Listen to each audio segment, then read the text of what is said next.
Europe 1 Soir. 19h, 21h, Pierre de Villeneuve. Toujours dans Europe 1 Soir avec Gabriel Cluzel et avec Philippe Guibert. On parlait de l'antisémitisme qui monte en France sans arrêt, malgré ces 1570 actes antisémites en France en 2024. 62% des actes violents contre des religions sont à l'encontre des juifs. Jusqu'où on va s'arrêter, jusqu'où on va monter sur ces chiffres qui sont totalement délirants.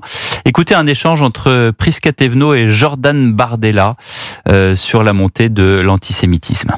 Qui nourrit l'antisémitisme aujourd'hui dans notre pays?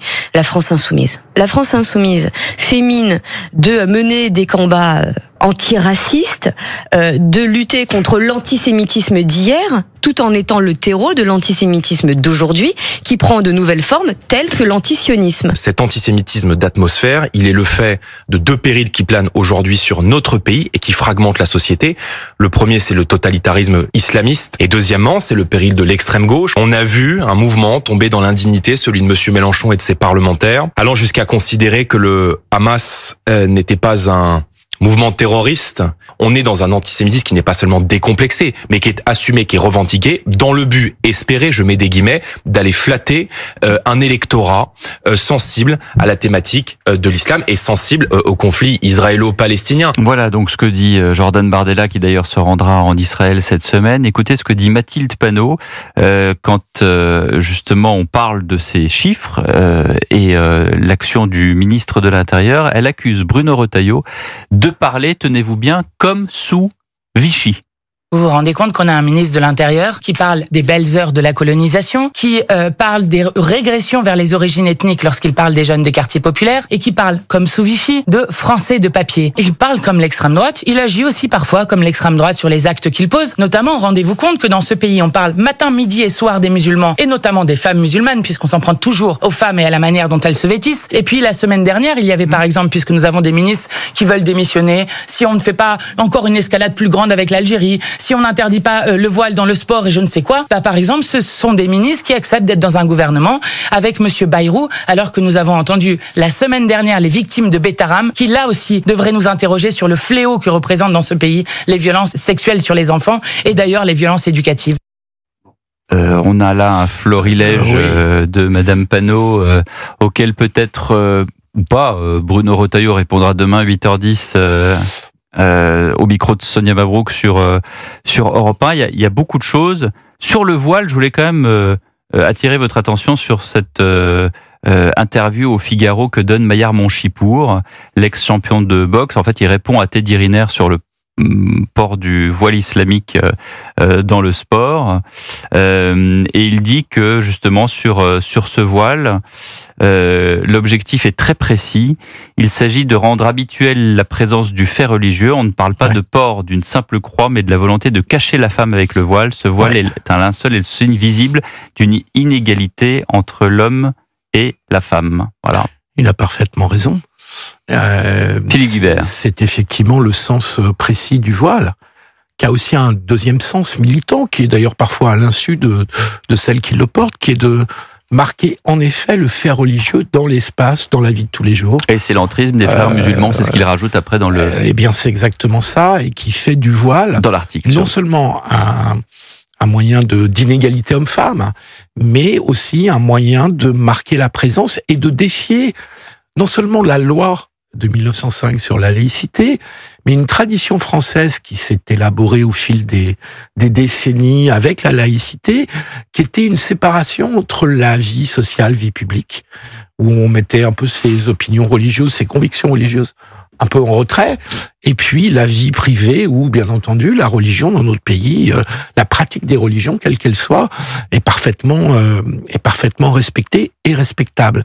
Et donc, il y a une volonté de la part de ceux qui promeuvent le voile d'imposer un outil qui est à la fois un outil d'inégalité et un outil de prosélytisme et d'imposition de règles d'une religion, enfin, une certaine vision de la religion, parce que, soyons précis, d'une certaine vision de cette religion, en l'occurrence l'islam, dans l'espace public et dans notre pays. Gabrielle Cluzel, Mathilde Panot, elle dit, vous avez remarqué, c'est une petite nuance, mais elle mérite d'être, elle dit, qui veut interdire le port du voile ou je ne sais quoi. C'est-à-dire que, comme si c'était un truc totalement délirant d'imposer l'interdiction du voile.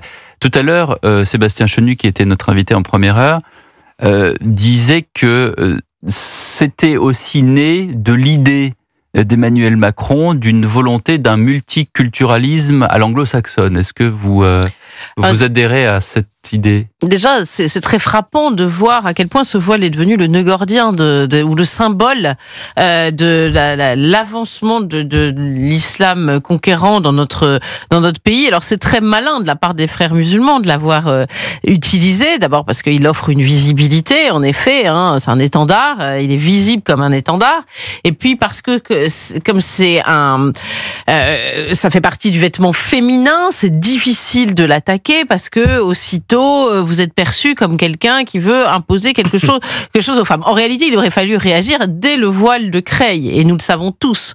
La façon qui date des années 90. Exactement, dont le proviseur a été traité, humilié, défait, et de là l'origine de tous ces mots. Moi, je suis très frappée du déni s'agissant du voile. Il y a un inventaire à la Prévert que l'on pourrait faire de tout ce que... Vous voyez, quand vous dites Mathilde Panot qui dit le voile ou je ne sais quoi, vous vous souvenez que tous ses amis, alors je crois que c'est Monsieur Coquerel qui disait que c'était le voile de mariée. Raphaël Arnaud récemment a dit oui, c'est un ornement comme le rouge à lèvres. Monsieur Taché parlait de serre-tête. Non mais c'est très impressionnant. Mais à droite aussi, puisque vous vous souvenez qu'Alain Juppé avait dit c'est comme le voile de ma grand-mère. Donc vous voyez, il y a eu beaucoup de déni autour de ce voile, et on se rend compte aujourd'hui à quel point il est éminemment symbolique. Maintenant, je vais vous dire quelque chose qui me semble très peu dit, parce que personne en réalité n'ose le regarder en face. Le vrai sujet, c'est le nombre. Vous pourrez faire les lois, toutes les lois que vous voudrez dans le sport et ailleurs. La loi du nombre, elle est escalée. Il n'y aurait que quelques femmes portant ce voile, et bien le sujet ne se présenterait même pas. Pourquoi le sport est le premier visé par cette attaque massive de cet islam conquérant? Eh bien parce que c'est dans ce registre, dans ce domaine qu'il y a le nombre. Le nombre, Philippe Guibert. Oui, mais pas seulement. Et je dirais vraiment pas uniquement. Il y a aussi la question de l'intégration et du fait qu'on a cessé d'enseigner ce que je venais de décrire, c'est-à-dire non seulement l'aspect juridique de la laïcité, mais l'aspect, disons, presque social, qui devenait une façon de vivre ensemble et qui consistait à mettre nos convictions religieuses, de les réserver à la sphère personnelle, familiale, etc. Et donc ça, on l'a pas su l'enseigner. Alors le nombre ne facilite pas les choses, ça je vous l'accorde volontiers. Mais on a quand même pendant très longtemps renoncé à l'enseigner. On l'a renoncé à le renseigner d'ailleurs parfois parce que peut-être pour des générations plus comme la mienne, en tout cas, le problème de la laïcité ne se posait même plus. Le problème était réglé. Tout ça était précisément entré dans les mœurs. On n'avait même plus besoin d'en discuter et c'était plus un sujet. Donc aujourd'hui, ça redevient, aujourd'hui depuis 30 ans en réalité, ça redevient un sujet. Et là où je vous rejoins, c'est qu'on a trop tardé. Oui, la loi de 2004 sur l'interdiction des signes religieux ostentatoires à l'école, elle date donc de 2004. On a mis déjà entre Creil 89 et cette loi 2004, il a fallu une bonne quinzaine d'années.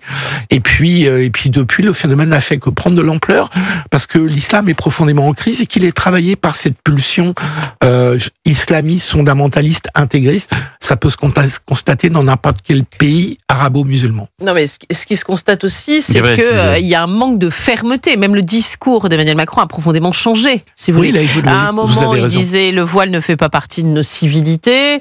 Et puis, dans ce registre, il a changé. Je ne sais plus exactement sa citation à l'endroit d'une jeune femme qui était voilée, mais en campagne électorale en 2022. Il avait changé.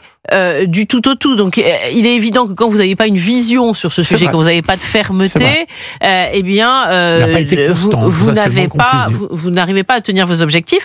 Il est devenu une forme de provocation pour avoir des filles dans des écoles, dans des lycées publics. J'ai pu constater que sur la photo de classe, les jeunes filles qui ne sont pas censées porter le voile le remettent. L'interdiction au moment de la photo, l'interdiction, vous savez, du visage voilé. C'est le chat et la souris, hein, tout le temps. On essaye toujours de. Et contourner grâce au masque sanitaire. Donc, si vous voulez, aujourd'hui, c'est devenu un enjeu extrêmement fort, mais ce sont des digues qui sont tenues par des gardiens, si j'ose dire, peu sur deux. Je vous parlais d'Emmanuel Macron, et face à une vague qui, elle, est extrêmement déterminée. Donc, si vous voulez, pour ceux qui veulent légiférer dans le sport, il y a peut-être une idée de combat retardateur, mais sans changement radical de dogme sur le sujet, enfin, je crains que ça ne tienne pas longtemps. Hein. Le sport est un terrain privilégié de l'offensive islamiste. C'est le premier terrain, c'est la tête de pont, parce que pour une c'est ce question que de dit nombre. justement cet ex-champion de boxe dans le Figaro. Une dernière chose, et on va marquer une pause publicitaire. Dans un instant, on va parler de la relation entre Abdelmajid Tebboune et Emmanuel Macron. Et puis d'ailleurs,